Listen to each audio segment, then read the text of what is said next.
The Electricity Amendment Bill 2020 is a hot topic of these days. Several state governments and employees unions of the electricity utilities and organizations are opposing the same. Why they are opposing these amendments are important. Before knowing that aspects, we have to know the brief history of electricity law in India. In India, the Indian Electricity Act 1910 is the first piece of legislation with regard to electricity. It creates a legal framework for establishing wires and poles, etc. As the electricity industry is itself is in beginning stage at that time, the enactment also at a primary level. Thereafter, Electricity Supply Act 1948 is the important piece of legislation. It mandates to create the electricity boards in the states to see all the aspects of the electricity like distribution, supply, transmission, etc. Through these state electricity boards only, the supply of electricity to the rural areas also extended. So 1948 Act mandates the electricity boards to extend the power supply to rural areas, not only limiting to the cities. So the purpose also served.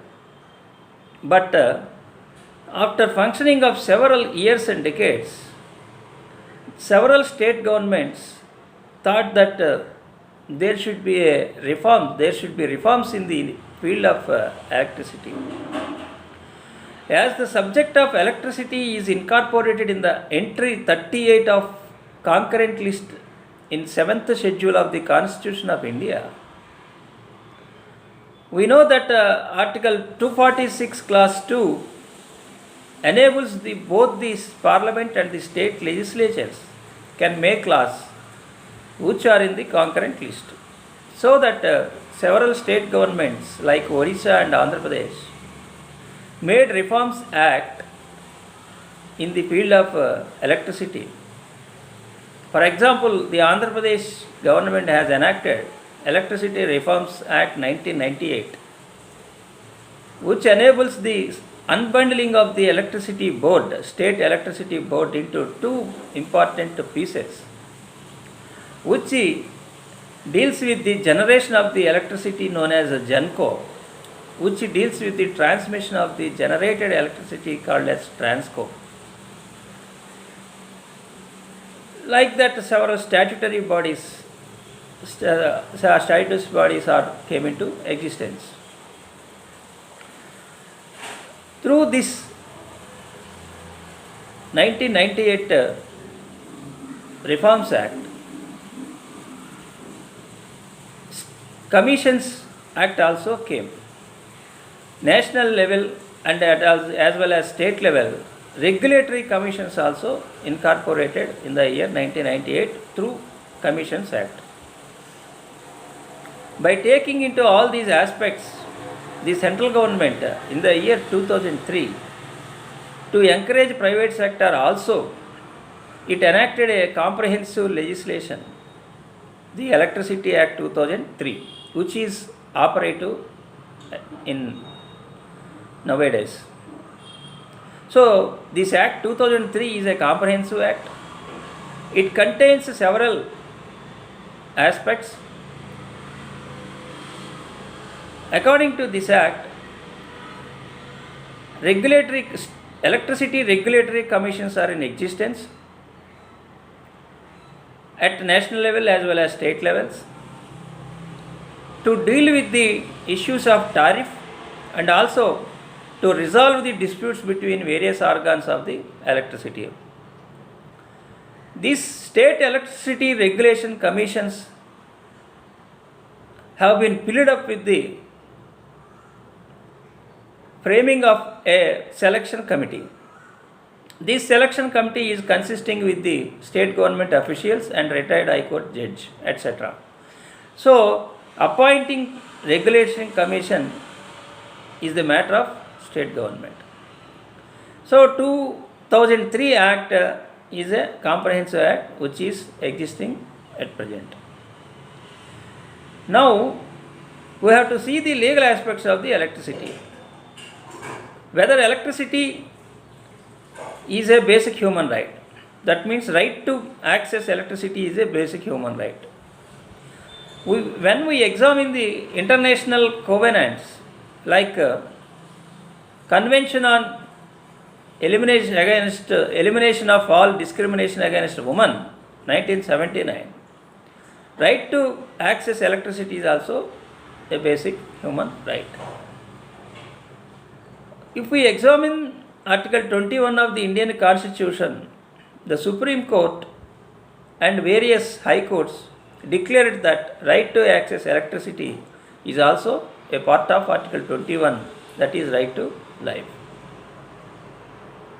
As the right to electricity is a part of right to life, even an unauthorized occupant of the land who is having house has the right to electricity as a fundamental right. On the ground that he has no title on the land, electricity cannot be disconnected or not denied. So, it is a derived basic human right.